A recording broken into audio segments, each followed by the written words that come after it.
Sa letrang N, nagsimula sa simple na pasulyap-sulyap, nagpapapansin sa'yo.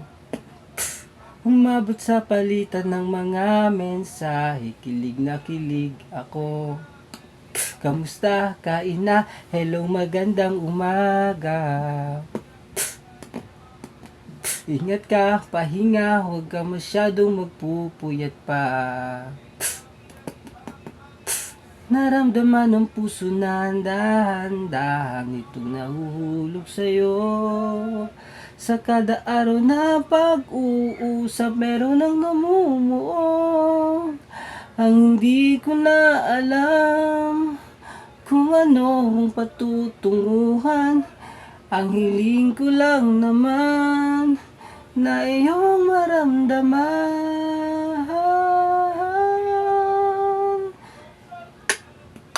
Sana naman ay mapagbigyan na at mapakinggan ang tibok ng puso kong sa'yo lang naramdaman na